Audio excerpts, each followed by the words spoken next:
we can start off with that. What brought you here? How did you get started in all of this? I know you shared a little bit of your story when we first met, when you were speaking, and there's not a lot of speakers that really kind of captivate me by their story and their story alone, because yours is very different and it's very interesting. So tell me a little bit about how you found being a success coach, working with Bob Proctor, and all of those things. Well, great question. It was a Loaded question. Loaded question, yeah. So it was a journey. I had been in the entertainment business for 30 years. So I have a master's in directing, and I had a theater company in San Francisco. Everything was just theater and film, TV, and then I was a personal acting coach to the Olsen twins for 10 years. And so my trajectory, I had an acting academy in the San Fernando Valley, where a lot of my babies are now doing really well. Wow. And I realize now that their success was not necessarily because they were good actors, but because I taught mindset. So I've always been fascinated. Yeah. So what was it then? Because I didn't really hear much about it then, but what was the mindset that you were teaching at that stage to these wannabe huge actors? Right. So the mindset that I was really teaching was their own recognition of self-worth, self-value, and preferences, the difference between, somebody else's belief and somebody else's opinion or somebody else's thought versus their own. And what I would do is I have all the kids line up to be the different parts on a film shoot, let's say. So somebody would be the director, somebody would be the actor, somebody would be the critic in the audience, somebody would be the AD. And so they rotated and took all the parts so that they grew an awareness of what it took to be a director. What does it take to be somebody who has to give feedback as a critic? What does it take to get everybody organized on set when the director calls action? What does it take? So that a lot of actors, even in my own training, right, are so focused on themselves and their performance and doing a great job. Of course. But their awareness outside of their job, and it goes for everybody on the set. It goes, I would even say it translates to everything in life. When you're able to have a better overview of everything, it's like there's a different level of appreciation for all the jobs that they do, and then a different level of understanding when they've done it themselves. Especially, I would say that the critic piece, because it must be tough to give critical feedback, and it must be tough to hear it, but to both give and receive, you have a better understanding of where it comes from. Right. And I taught them how to give constructive feedback, right? So the importance is that when you give constructive feedback, it helps you distinguish between somebody who's giving you feedback and whether or not it's constructive. Of course. Right? So, I mean, a 12-year-old will come to me and say that their agent said that the casting director told them that their cheeks were too big. Yep. I was going to say, I feel like that, I don't know the industry personally, but from people that do, I hear that it can be so cutthroat and so harsh on your confidence. Constantly being brought into an interview for them to then say, you're not good enough because of this or that. Right. That is, there's very few industries, I would say, just in the real working world, that they're going to dig so deep at insecurities and confidence and self-worth. So teaching that mindset probably in that field expedited their results. Yes. Okay, so you started there. That's why they have the ability, to brush it off their shoulders, off their backs. Which is insane. Right? It's such an accomplishment for anyone, but especially in an industry like that, where it really does tear you down just by the nature of it. Yeah, exactly. Okay, so you started with the mindset there. Yeah, but I wasn't really aware that I was doing that. I just knew that I wanted everybody to be able to receive feedback, right? And develop a tough skin so that they made their own decisions or came up with their own opinions about what somebody had to say about them. And then it was 2 months before my 25th wedding anniversary that my husband died suddenly, and he was diagnosed with 4th stage lung cancer and gone 3 weeks later. And so I went into a collapse, essentially. So I stopped all my coaching, I stopped my private practice, I stopped my acting academy. I just wasn't available to anybody, you know. And so I went on a journey of discovering what I was teaching, which was basically I didn't know how to love myself. Oh, wow. So that's what took me into exploring why is it so complicated to change. Mm-hmm. And then as I started to just maybe about a year after his passing, just getting on my feet again, I found my mother-in-law dead. Then my father died in front of me. Then my best friend died in front of me. And then my brother-in-law died jumping out of a plane and his parachute didn't open. So it was like a 2-year period of just like all my support system disappearing. Yeah. All the people that I sought validation from. And everyone you love. And everyone I loved. I mean, that's the, Yeah. I truly can't imagine. No, it's not an easy one to imagine. No, not at all. Not in the slightest. And that's why I said there's not a lot of stories that really I'm wowed by. Mm-hmm. And I just can't imagine what you went through for that year, and then even the consecutive years after, whether it's calling a mom, calling a dad, calling a family member, and thinking they're not, all of these people that I love, that I laugh with, that I enjoy time with, that I confide in, all of those people in such a short, unnatural time. Yeah. You know, everybody has natural progression of life, I understand, but in such a short time, I just can't imagine how intense that must have been. Yeah. And what people don't realize is that my husband was 47, and so all of our dreams, the life that you know, the way that you have dinner, making phone calls to go to the movies, what movie do you want to see, all of that is just gone. Just gone. Everything that you know. Everything that you know. And we had been together since we were 19, so I didn't really know my life as an adult without him, right? So there was a lot of codependence, there was a lot of attachment, and there were a lot of dreams that we built together. So we had he was in the entertainment business as well. So it was just too painful for me to stay in the entertainment business, you know, because of all the reminders. And I just didn't know what was next. I had no idea. All I knew was that I was suffering from what's called situational PTSD. Okay. And what is that? Can you explain that? It's post-traumatic stress disorder. So when something traumatic happens, right, there's a part of your brain, the limbic region, and that holds on to the event. It's kind of, I think of veterans. Yeah. Right? Oh, of course. So a lot of them come back and they're in PTSD. And so I couldn't stop looping. I couldn't stop looping seeing everybody die in front of me. So that also, what most people don't realize is when you're grieving, your serotonin levels lower. They get depleted. Yeah. And so my serotonin levels were pretty low. And I had a lot of self-sabotaging behavior. So I spent about 3 years, 2 years of the experience of people dying around me, and then 3 years of trying to join them on the other side. Yeah.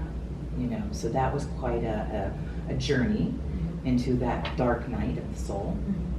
And then what started to happen, and I lost a lot of friends. Nobody wanted to be around me. I don't blame them at all. It's tough though. You know, and like you said, the people that did support me, that called me every week, that checked in every day, they all died. You know, not all of them, but a majority, right? And then so the friends that I lost, again, I don't blame them. You know, because I was in grief and anger and despondency, and I had always been somebody, I had never experienced depression in my life. I didn't have tools. I didn't know the tools, right? I didn't know how to even access the tools. Yeah. And because I had always been a teacher, I had always been the one, you know, giving advice to everybody else, and I was always positive. And now you're broken. And now I'm broken. How am I going to fix this? That's right. That's right. Okay. So after that 3-year period, that was a lot of self-sabotage, you said? Yeah. How did you even begin to kind of crawl your way out of this? You know, I think what started to happen was I had an experience with a medium, a channeler, and he was amazing. Really? And it was the only time that I had a smile on my face, because I pretty much drank myself into a coma every night and got up at 1 o'clock every day. The only reason to get out of bed was to feed my cat. Right? I just didn't. I was a puddle on the floor. Yeah. And but this psychic that I found, and I mean, I can laugh at it now, you know, but he was there. He was a big support system because he, you know, channeled my loved ones on the other side, and there were amazing experiences, and then amazing synchronicities started to happen. Wow. But then he died. What? Mm-hmm. Yeah. Are you serious? I am serious. So, you know, it was kind of like, okay, I'm on my own again, but what I started to do was pay attention to signs, pay attention to energy, pay attention to synchronicities. Mm-hmm. And I wanted to have a beautiful urn for my husband's ashes. And I couldn't find one anywhere. I even went to France looking, you know, in the pottery stores for an urn. And then I came back and I decided that I was going to make his urn. So I joined a pottery class. And in that pottery class, you know, your first class, there's no way that you're going to be able to throw an urn, you know, that, no. It was like, I've done it. Have you That's done why it? I'm laughing. Right? Yeah. It's like, no chance. no chance. I made like a little pot out of my hands, Yeah. you know, and there was just no way that that was going to be his urn, you know. Yeah. But, so I continued. It was another reason to get out of bed was to get to that pottery class, because I found that when I was working with my hands and in the clay, that it helped me center. And all the images of people dying in front of me started to go away. And then when I started taking real classes and just going around and around and around, if you're not paying attention to that clay, it's going to go flying. Yeah, it So demands your focus. It demands your focus, it demands you to be present, it demands that you give it attention, right? Otherwise, it's just not going to turn out very well. Yeah. So that was kind of like a meditation for me. And I had lost my memory. About 6 months after Patrick passed, I said to my mom, you know, what was my grandmother's name? And she said, you don't remember Nan's name? And I said, no, I don't remember Nan's name. She said, you were named after her, Barbara. So I was like, you know, I was really out of body and just checked out. Disconnected completely. And it was through the pottery class that one day I built a little teapot. It was like one of my first projects. And I painted it the colors of the rainbow, and I had a memory. And the memory was when I was 8 years old. I used to go out to the river down by our country place in the summer, because I'm from Montreal, so we didn't get out to play very much except for the summer. Yeah. And in the sun anyway. And I just would dig into the water for patches of clay. I would find like this sticky earth. And then I would pull it out of the water and I'd pull out all the stones. And I would make these square teapots and paint them the colors of the rainbow. When you were a kid? When I was 8 years old. Oh my God. Yeah. And here I was now as this adult in, you know, PTSD and very, you know, losing my memory. And then my very first pot on the wheel, or when I got a little bit better, was a teapot that I painted the colors of the rainbow. And from there, I was injured by throwing my father's urn at the clay. I pinched a nerve in my neck, and I couldn't feel my arm for a year. And that moved me into what's called precious metal clay, which is just fine silver with plant binders and water. And I started doing jewelry making. Mm-hmm. And again, that was a place where I could zone out, just zone, you know, just work with my peace. Finding peace, right? Yeah. And then from there, somebody recommended, I started a pottery studio at a healing center. And so I was calling my classes the healing gift of clay. And then the woman that I had this healing center with recommended that I sign up for a program, a master's program in spiritual psychology. Mm-hmm. And that was about 4 years after Patrick passed. Okay. And that was not with no intention of coaching, no intention of, you know, working with people. It was just for you. It was just for me. Wow. Just for me. So I got to express a lot of my feelings, and it was an amazing, very intense program. And then from there, I still didn't know what was next. So I joined, I certified as a law of attraction coach in a year-long program, not to become a coach, but to heal myself, just keep working with myself. And I started to move forward. And then I had to work with people. I had to work with people to certify. It was part of the program. It was part of the program. And then these people started to have like amazing results. And I was like, going, this is incredible. I was like, who would have thought? Right? Right? And I was like, I never was taught goal, how to achieve goals, the success principles, the concept behind, focusing on, your outcome. It was always about seeking approval outside myself versus living from the inside out. Mm-hmm. And then after that program, I wrote a book called True Love, True Self, A Journey to Self-Love. I say I had to lose the love of my life to find out I didn't know how to love myself.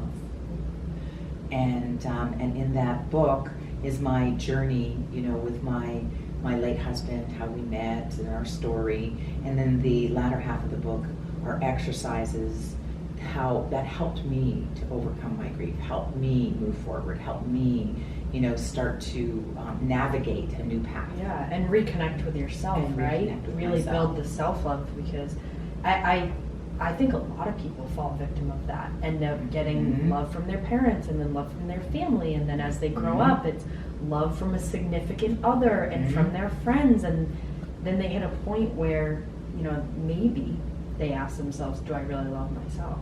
Yeah. And that's where the big time work comes in. And that's That's kind right. of what you're talking about. Yeah. And so from there, you got these people amazing results. Mm-hmm. So was it something that you fell in love with? Was it something that you were maybe, it piqued your interest? How did it transition from there to here?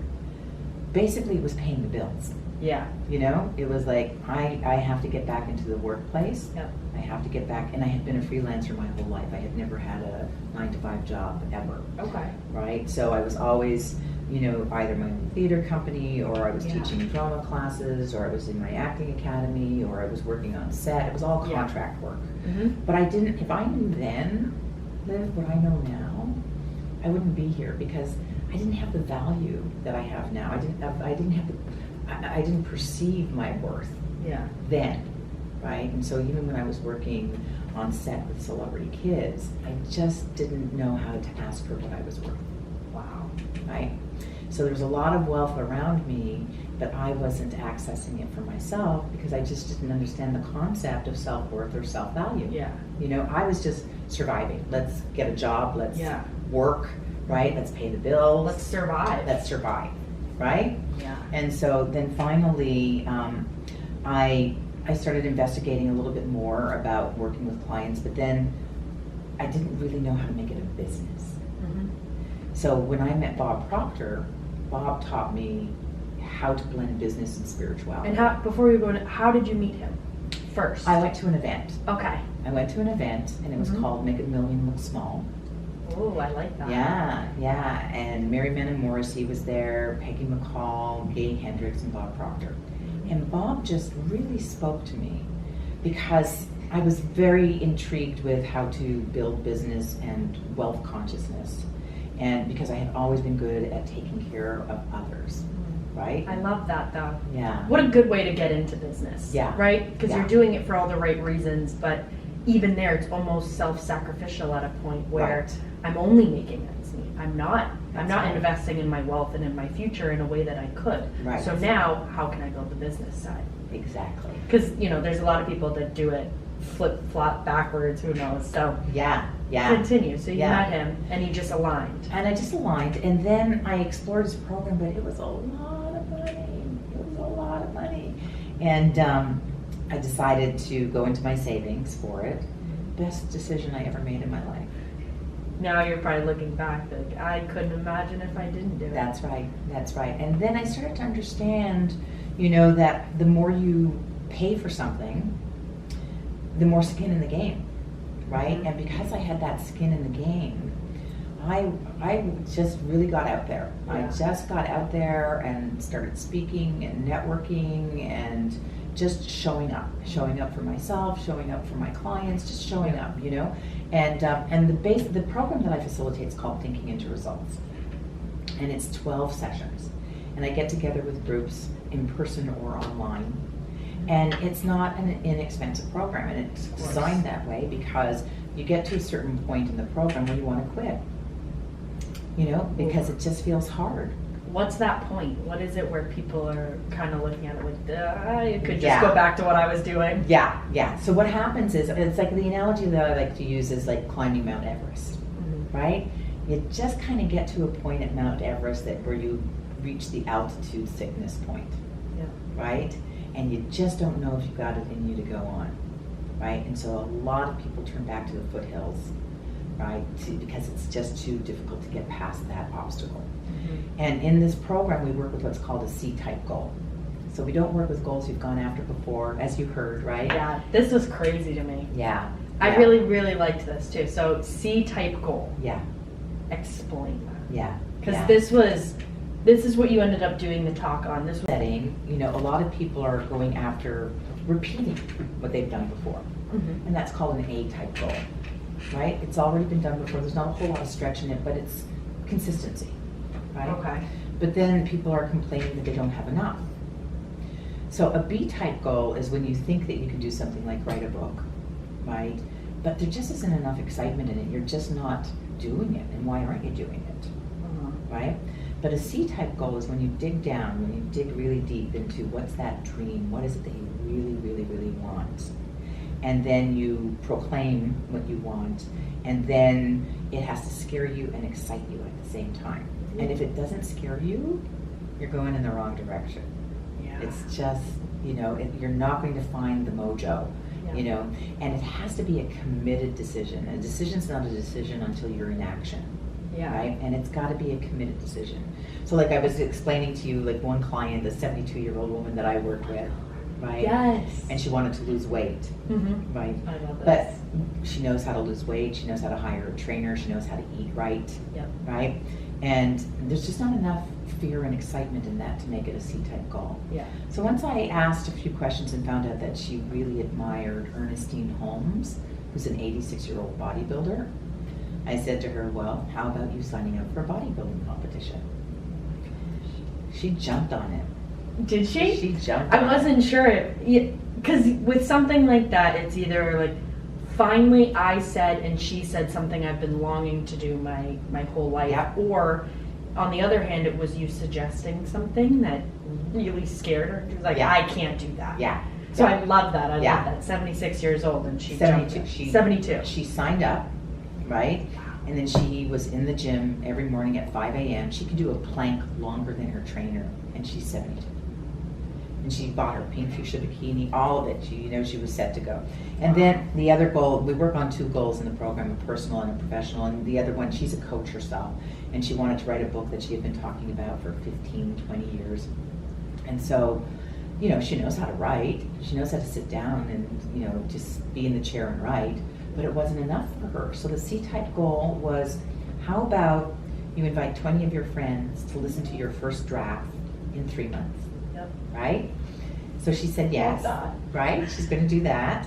And I said, but it's not a C-type goal until you send out the invitations. Mhm. Because once the invitations are sent out, now you're committed. That's skin in the game too. That's skin in the game. I find that a lot of times that's what really does it. Yeah. Is putting it out there in such a public setting Yeah, that you can't back out. that's right. There's no if, ands, or buts. You are doing this. That's right. That's right. And Like, she's so cool. on fire now that she's got her second draft. She's done her second salon. She's got the cover of her book. I mean, she cannot not write. So she's writing 4 hours a day now, because she built the habit. So the program starts you there, and then it goes into creating habits and actions to create a strategy for, moving toward this dream, right? And then as soon as you start doing that, change starts to occur. And this is what I've, paved my whole journey on. It's why is it so complicated to change? Yeah. That So- was a question you asked yourself That's at the question. very beginning. Yeah, yeah. And so I've just been on this journey of why is it so complicated to change? And Bob had a lot of the answers for me. I've since done a lot of work on neuroscience. I'm also considered a neuroplasticity researcher. Wow. I'm certifying as a brain coach. I just am fascinated with science And why people do the things and why they people do the things they do. Okay, Right? so what were some of the answers that you've came across that really hit a home run? You're like, that makes sense. That makes sense why people don't change, or it makes sense why people do change when you use this. Right. What are some of those big things that you ended up coming across? Right. So in the program, right, you just start out with a C-type goal, and once you start to make those changes, what kicks in are your paradigms. Yeah.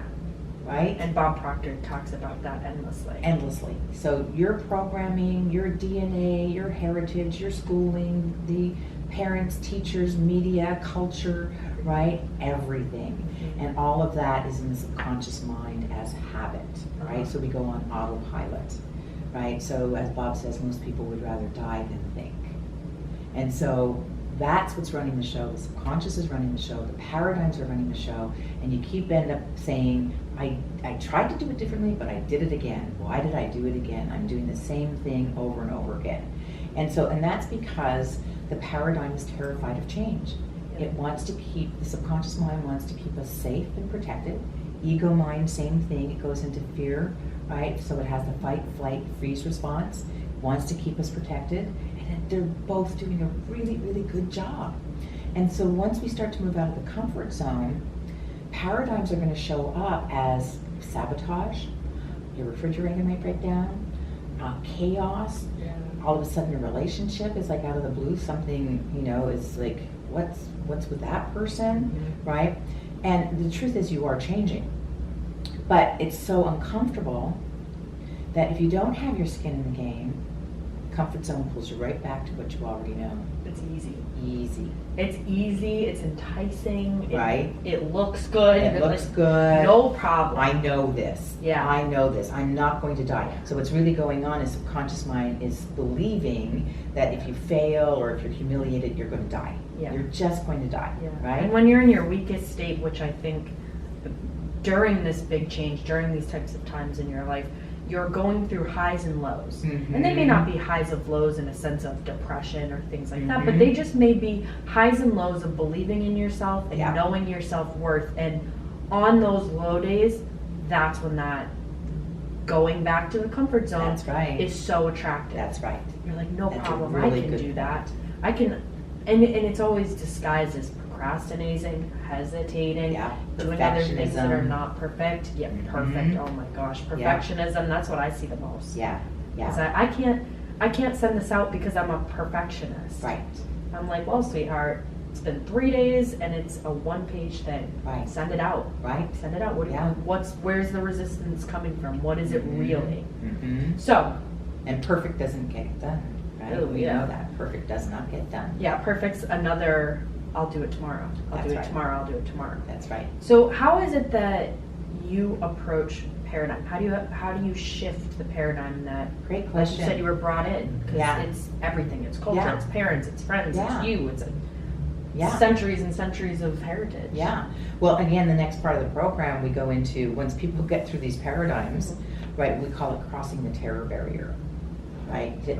So that you really have two opposing vibrations in your body. You've got your dream and you've got your old self. So it's new self, old self that are going at battle, right? And when you understand that anxiety is really just opposing vibrations. Okay. I Okay. like that. So you've got an X, which represents your old conditioning, and you've got your Y, which represents your dream. And when you start to emotionalize that dream, right, and it comes down into your body, because subconscious mind brings emotion into the body, right? We interpret language into pictures, and pictures create images. Images create feeling. And so feeling drops into body, which then creates vibration, which then creates action, Yep. right? So thoughts become feelings, become things, right? And so when you're in that, the old self, new self battle, but you're aware that that's what's going on, you have to give more focus to the new self. Mhm. And that means doing things differently. So I tell people, be illogical. Hug the walls of your home. Really, just do things repetitively, affirmations over and over again, dance them, sing them, read a book over and over and over again, the same book. Repetition, repetition, repetition. A belief is just a thought you have over and over and over again that you accept as the truth. And to create a new belief, you got to create a new thought and think it over and over and over again until you accept it as the truth. Then it becomes, your belief system. Yeah. So through the repetition and then also developing your self-image. You'll never outperform your self-image. You'll never outperform what you already know. Mhm. So if you keep using the same stinking thinking, right, that's getting you the results you don't want, and you keep on using it thinking you're going to get a different result, you're heading in the wrong direction. Yeah. Right? It's not going to change. Like they say, nothing changes if you don't change. Exactly. And in order to change, you have to think differently. You have to do different things. It's like I truly believe too. I like that you said hug the walls. It's like, what the heck? Why would you hug the walls? It's different. Yeah. You have to throw yourself in uncomfortable, different, new environments. Yeah. So that you can kind of make that your norm.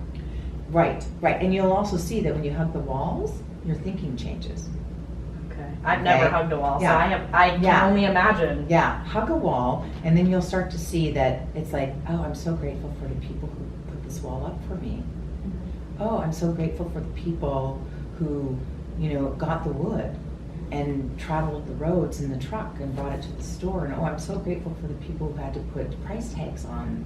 I'm so grateful to the entire system that made it an opportunity for somebody to build something so amazing so I could be comfortable. Yep. And I'm telling you, by the time you finish hugging the wall, you're in gratitude and you're crying tears of joy. Yeah. Even just you saying that made me think of hugging a wall. Almost, it gives you contrast. Yeah. Because then you're saying, what it reminded me of at least was, think of all the people that I've hugged that also hugged me back. Mm-hmm. And it was such a different feeling from me just sitting here appreciating the wall. Mm-hmm. And just like you said, it brings you into that whole state of gratitude, which gratitude and love are just kind of, for me at least, I find that they're the key to everything. Gratitude, love, and appreciation. Yep. Gratitude, love, and abundance are on the same frequency. Mm-hmm. So, right? Boom, there it is. Yeah, there it is. Oh my gosh. Okay, so what can people do that is, I don't even want to say easy, I don't want to say simple, but do you truly believe that affirmations and believing it, visualizations and feeling it is the key, is the way to unlock a new paradigm? I really believe self-image Okay. is the key to unlock the paradigm. And it helps that you're around people, like-minded people, Mhm. or you're around people who pull you up and lift you up, or you're around another consciousness, or you're reading material that changes your consciousness. Yeah. But it's really about what is your self-image. So this is where my acting, coaching background and directing background comes into such alignment. Right? So cool. It's so cool. Isn't that cool how Yeah. life just happens like that? Like something that you just were passionate about at the time, and then you didn't even realize that it was building a foundation for this other thing that you would end up launching later on in your life. Yeah. Incredible. Yeah, it's really amazing. And so the program that I'm working on for myself, based on the Thinking into Results program, it's called Act Your Way to Success. Mm-hmm. So the acting as if concept, right? So what a lot of people think, it's that fake it till you make it, or they have the imposter syndrome, or they feel like a fraud, right? I say fake it till you make it and feel good about it. Because just like an actor wearing a role, it's wearing a costume. And that costume creates a different feeling. Wearing a different hot hairstyle creates a different feeling. Putting on a different pair of shoes creates a different feeling. Yeah. Walking behind somebody and imitating their footsteps creates a different feeling. It's all a different feeling, and we manifest from the feeling place. We don't manifest from the thinking place. Yeah. Like I work with a lot of PhDs who don't have jobs because they're just stuck in their thinking mind. But we manifest from the emotional mind. Most people buy from their emotional mind, the subconscious mind. They're not buying from their thinking mind. Yeah. It's about 15% of the population that are analytical and they've got it all figured out. You don't even want to sell to those people. Yeah, they already know. They already know. They've made their decision. That's it. It's done. Yeah. Right? But then when you get people to emotionalize, so affirmations work if you connect to the emotion. Yes. Okay? And then they work through repetition. But I have another program called Your Genius Code Unlocked, where we use brainwave frequencies to get into the lower delta state and bypass the conscious mind. Affirmations are best when you're in your alpha state, in a relaxed mind, because otherwise your conscious mind is putting up a big fight to stop any new messages from going in. I feel like that's even just where true self-worth and belief come in, because your insecurities and your true visual of what your self-worth is, like you said, it's not your actual self-worth, but what you believe it to be at that time is always going to trump just saying whatever it is, whatever the affirmation is, which is why I find a lot of times people at least struggle with it.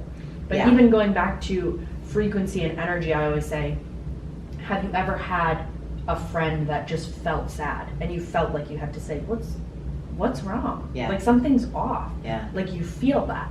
In the same way that one of the things for me that I do physically that helps is I walk fast. Mm-hmm. And it sounds silly, but I walk fast, Mm-hmm. sternum up. It's a very confident thing for me. Mm-hmm. And it's so funny because I was in Vegas for an event this past weekend and we all went out and some of the girls were like in their heels being like, I can't keep up. I was like, I'm not slowing down. Right. I feel good when I walk like this. When I'm walking slow, I feel sluggish, I feel Mhm. tired, I feel Mhm. less energy. Mm-hmm. When I'm walking fast, I feel like I have energy, abundance of energy. Yeah. And it's little things like that that you can kind of embody. Yep.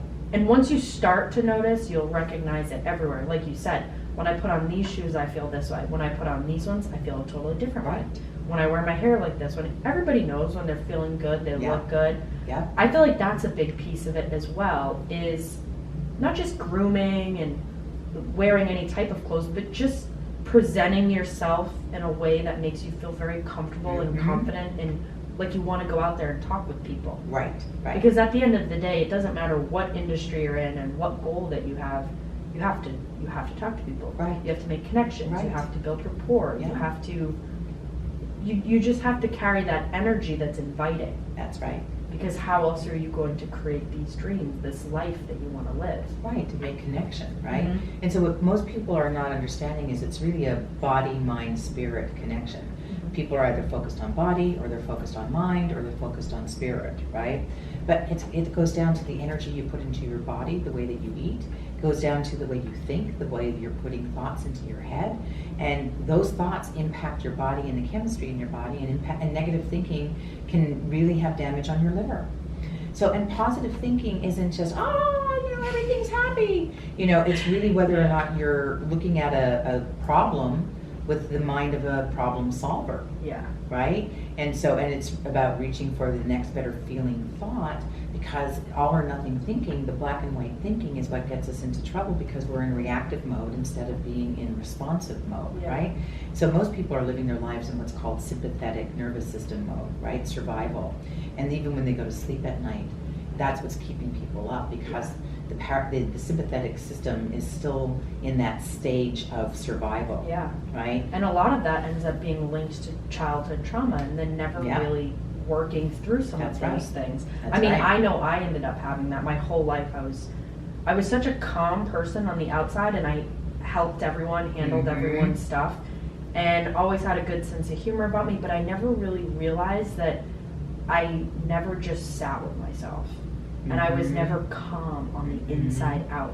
I was always calm for other people. Exactly. And I wasn't calm for myself. Yeah. So you really start, when you start breaking down where it comes from and why it's there, and then moving towards just a genuine state of happiness and success Mhm. and abundance, you really realize how much some of those things drag you down, Mhm. and then how you feel like, oh, a weight's been lifted off my shoulder. I can just Mhm. wake up with a lot of energy and a lot of happiness, and that's normal. Mm-hmm. And so it's working through some of that stuff as well. I Mhm. find so many people are like, that's where I'm doing the affirmations. Yeah, It's not working. yeah. Well, there's so many layers to it. There are. You know, many, we're many layers. complex human beings, Yes. and these things come from everywhere, like you That's said. right. That's right. And there's so many tools, right? So gather all the tools, put them in your toolbox, and sometimes they'll work and sometimes they won't. And so you Yeah. have to try some other tools. Like I was just telling a client the other day where the affirmations weren't working, or changing her thinking wasn't working. I just said, go wash your face. Uh-huh. Just get distracted. Yeah, pottery. Right. That's Just- what pottery right. for you. Yeah, pottery for me, just something just to go for a walk. And again, as you're saying, when you walk, right, you put your shoulders back, you put your head up high, it creates a new physiology in the body. And that even like when I started to want to work in corporate, I was dressing in a suit with my pumps on. I had never done that in my life, right? Getting to my desk by 9 o'clock in the morning, pretending I was working in corporate. Right? And so then, like the next day, I'd go to a networking event and I'd introduce myself, and somebody would say, I'm a CEO. I'm like, who introduces himself as a CEO? Nobody. But I'm going to follow that energy, because Yeah. that's exactly what I'm after right now. And then you feel it too. And then You're you like, feel it. I felt her say, or her, him, whatever. Yeah. I felt them saying, I'm a CEO. I Yeah. like the way that feels. Right? And so it's like, okay, I'm going to pursue that because that was a sign from the universe. That was a signal. That was a synchronicity. Because I'm starting to act as if I'm starting to believe, that the feeling that I have is really something that I can practice. It's just like anything. It's like you can learn success. Yeah. There's success principles that you can teach, but you have to practice them. And once you practice them, it doesn't feel like you're lying anymore or you're a fraud. Yeah. And one of the biggest things that people can ask themselves, because this is what I find more often than not and what I'm passionate about when I say I'm really passionate about people living in their truth, right? Because I know that I wasn't in my truth and that it almost killed me, right? But what's the biggest lie that you're telling yourself? And most people are in lies all day long. So what they're not realizing is that that's an affirmation. So it's not that affirmations work or don't work. It's that you're affirming no matter what all day long. Yeah. So when you say I'm a moron, I'm not enough, that's an affirmation. Yeah, I find a lot of people take the limitations from their environment and they say, well, I understand why it worked for them, it was easy. Whereas they're using their circumstances as the excuse, and then constantly that's playing in your mind. Right. I'm helpless. Right. I can't do anything to change this. Right.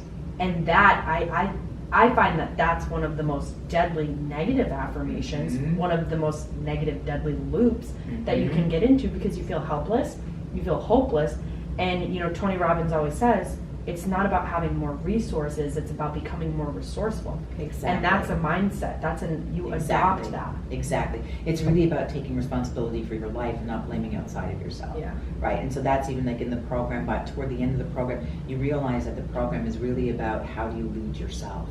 It's called Program for Leaders, but it all starts with, can you lead yourself? Because what I learned that when I was a teacher, I was helping a lot of people make a lot of money. But I wasn't doing what I was telling them to do. I was a really Don't good, you hate that? Yeah, I was a really good teacher, right? Doesn't mean that you can't be a good teacher, but I wasn't walking my talk, right? I wasn't practicing what I was preaching. Yeah. And so they were out making millions, and I was really making the salary of a teacher, And what I came to learn was that once I focused on becoming a master, which is really, are you practicing what you're preaching? Are you walking your talk? Are you doing all the things that you're telling other people to do? Then that's when you can get results for yourself too.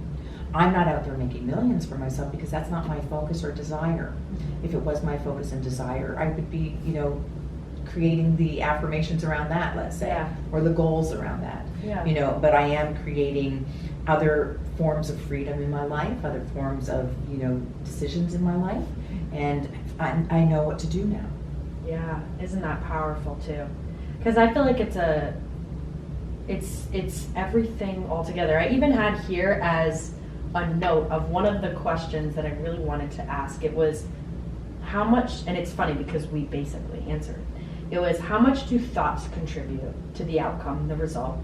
How much does action contribute to the results or the outcome? And my third kind of caveat question was how much does thoughts inspire action? Right. And you basically end up saying that thoughts are like the foundation that can create the home, whereas the actions or the walls or the makeup of it itself. Because without the thoughts, you can't have the action. That's right. So it's really 100% thinking. Yeah.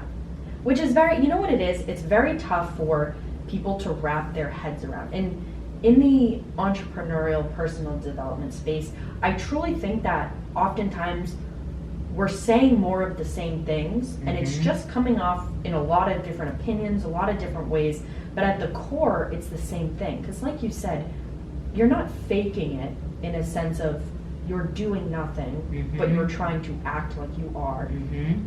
You're really not even acting like, you're just trying to embody what you're trying to become. And I really believe that the people that do this best are singers, rappers, anybody in entertainment, and athletes. Because athletes know they're the best. They say, I'm an Olympian. I'm a 3-time Super Bowl champion. Right. I'm going to be the best quarterback in the world. They know that before they become it. Yeah. And I feel like we often separate it, but it really is the exact same thing of embodying it from the beginning. Well, you have to work with your subconscious mind. Mhm. So we're using our logical mind, right? But Yeah. we need to get to the subconscious. So we need to embed, imprint, and implant, right? And it's just, it always looks at everything as the now, because the past is not here. The future is not here. Yes. It's just here now. So it's going to act on the now. Yeah. And so the more that you keep putting in, I'm powerful, or that I am, a leader, then you start asking the questions, well, what are the thoughts that I have as a leader? Yeah. What do I say as a leader? How do I behave as a leader? Who am I being, right? And so I like to say to people, you'll never know who you are. You never will until you find the parts of yourself you haven't yet discovered. Mhm. And I feel like that's such an ongoing process. It's an ongoing process. And if you decide to stay in what you already know, you're not going to discover those parts. Yeah. So You it's never grow. You'll never grow. And so it's, how do you coax those parts out of you? Well, you've got to use your imagination, because imagination is where everything is created. Yeah. Because what created the chair? Yeah. It had to first be This a is why I thought. truly believe in having downtime and having time away from any kind of electronic device. Mhm. I personally like being in nature. That's one of my Mhm. favorites. But just getting outside, doing something. I know physical activity can help get you in that prepared state, but even just sitting Mhm. and just being calm, and even, meditation has all of its own benefits, but even Mhm. just having, I think it was Tom Bilyeu that had said he has like a think time or an idea time. Mhm. I don't know. There's probably a fancy name, and it's probably way cooler than idea time. But it's basically just where it's time to be creative and think of things that you want in your future. Think of what you want in your life right now. What do you Yeah. want to work towards? What are you thinking about? Yeah. What are you feeling? And we're so disconnected from that in a typical American society. Mhm. I think phones are a huge addiction, even above and beyond anything like TV, radio, any of Mhm. those things. And so having time away from your phone, and also just having thoughts by yourself. And I think that's a huge piece, is the isolation. Yeah. Having time for yourself, figuring out, because I have a lot of listeners that are from 18 to 35. And in those years, I work with a lot of people that kind of have the post-college depression, Right. where it's just about 2 years after college, Mhm. and they're like, what the fuck am I doing? Yeah. And I'm like, well, listen, let me explain this to you. All through middle school, all through high school, you were always preparing to go to college. Mhm. Once you were in college, you were prepared to getting good grades in order to graduate Mhm. and then get a job. Now you got the job. And that's it. Right. And there's this fear. There's this, what have I been working towards my whole Right. life? Number one, I'm not as happy as I thought I was going to be. Mhm. Mhm. Number two, I've always had everyone else telling me what I was supposed to be doing, and it's like they're in this stage of breaking through and figuring out, well, what's mine and what's theirs? Right. What do I want for my life, Right. and what have I been told I want for my Yeah. life? Yeah. And so that's a huge thing in my coaching, is getting them through those stages and saying, the possibilities are endless. Uh-huh. When you were talking about opportunities, what it really reminded me of, at least for me personally with my clients, within my circle of people, when you're embodying something, not only do you feel more opportunistic and things like that, but when you're meeting people, when you're out and about, you are seeing things Mhm. that are, it's like a puzzle, right? Mhm. When you figured out all these pieces and you're like, one day I'm going to do this and I'm going to have this and this is my business and blah, blah, blah, blah, blah, putting it all together. When you go out in the world and you have that energy and you have that frequency and you're matching it, you're just looking for missing puzzle pieces. That's right. And that's it. You're saying, oh, that person can help me with this idea. And that place would be a great venue for this. And Mhm. this is how I'm going to generate more income. I saw this ad or whatever it is. Mhm. And I feel like that's one of the biggest things when it really starts to come together and you get that momentum. You're like, this is what I've been working towards. Yes. Yeah. Did you ever have a moment like that where you came out of those dark years? Mhm. What was something that really just stuck out to you as things are happening, things are moving, they're going in the way that I want? Oh my gosh. I've had so many. Because like Yeah. even you said, the Yeah. synchronicity Yeah. of meeting the medium and Yeah. the synchronicity Yeah. of Yeah, I mean, it was just so many things. I mean, I just, even with numbers, the synchronicities between, like, I just met a woman, and this was crazy, and we're going to end up working together and creating a program on love. wow. And I was just at the Matrix event in Toronto. I was one of Bob's consultants that was facilitating at a table, and it's quite an honor to do that. Met an amazing group of people. But I met this woman, and she, I said, where were you born, and or where do you live? And she told me, and I said, oh my God, I was born there. No way. And then I said, so where did you grow up? And she said, she grew up in this place. And I was like, oh my God, that's where I grew up. Now I'm, 30 years out of Montreal. Mm-hmm. And then she said, she went to this high school. And I went, oh my God, that's the same high school I went to. Oh my God. Right? And then I said, well, and next week I'm going to the country to spend a week vacation with my sister. And she said, oh my God, I have a country place there. And it was literally 5 minutes away from my sister's. Wow. And then she said, so I went and I met her, and we sat and we talked for 5 hours. We didn't even go for a walk. We didn't even go down to the lake. We didn't even go to the forest. We just sat and talked for 5 hours. And then she said, she had left her hometown, my hometown, and went to Singapore and was there for 11 years. But then she decided to go back home. And she said her life changed May 31st, 2003. Her life changed. And I just went, oh my God, that was the day my husband died and my life changed.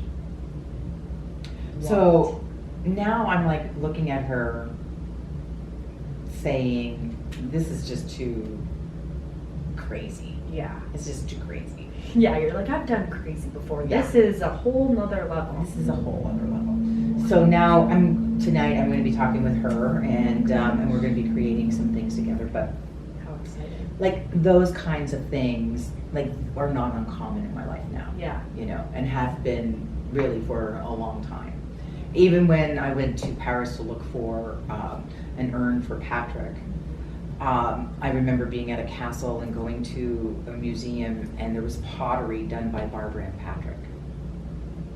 Wow. I was looking at that saying, that's interesting. Yeah, interesting names Interesting, there. yeah. And then we went to another town, and there was a little shop, and my friend pointed out to me, she goes, look at that bowl. And I looked at the bowl, and it was by Barbara and Patrick.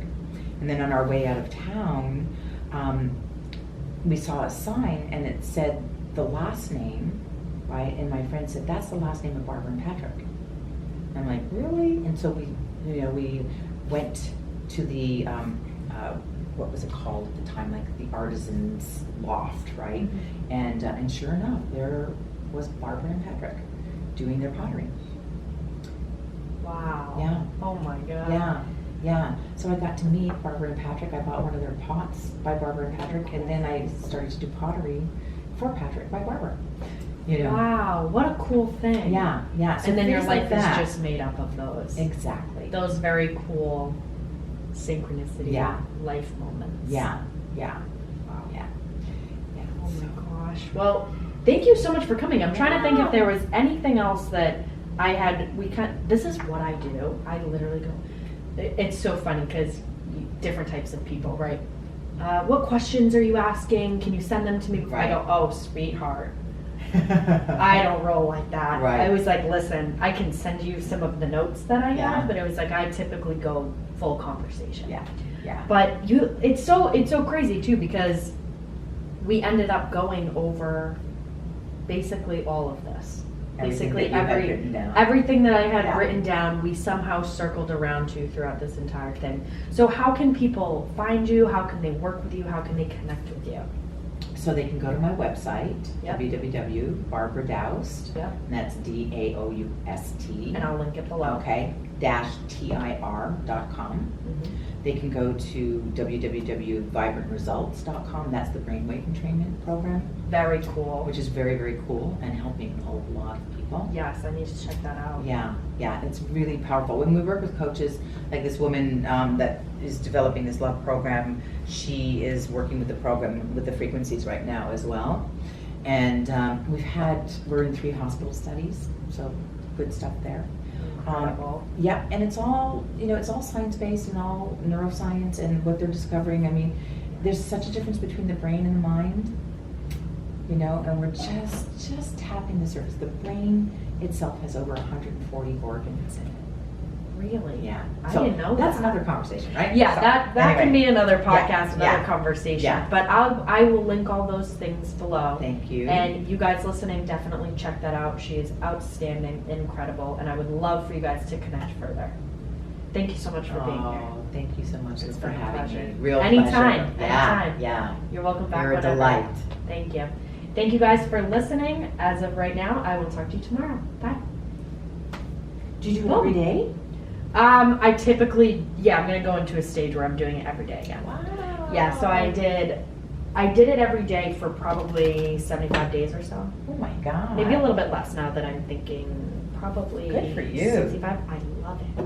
I'm obsessed You're with it. great. You're great. I do all solo episodes, and I talk about anything I'm going through, anything my clients are going through, Yeah. and anything I have great friends, so anything I have like powerful conversations Right. with them, Right. I just sit down and like teach it. 5 Fantastic. minutes, 10 minutes, 15 minutes. Fantastic. Really, really Yeah, great. I absolutely And so love how it. long was this? This was 57 minutes. Wow. Yeah, we chat. I Wow. love it. Wow. Do you usually do every day, like about an hour, or? No. It's- My solo episodes are, which thank God I ended up doing them because they're so easy. I Mhm. never stress about having interviews. They just come and go as I do them, as I schedule them. Yeah. I'll do a couple in a day, or I'll meet up with somebody, whatever. And I can always put out content.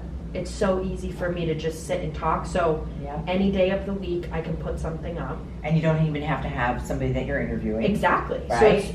it's the best thing ever because I started doing it. I was doing a daily one, and I got such good feedback because people had said there were so many interviews out there that were so long, Uh-huh. and so this was perfect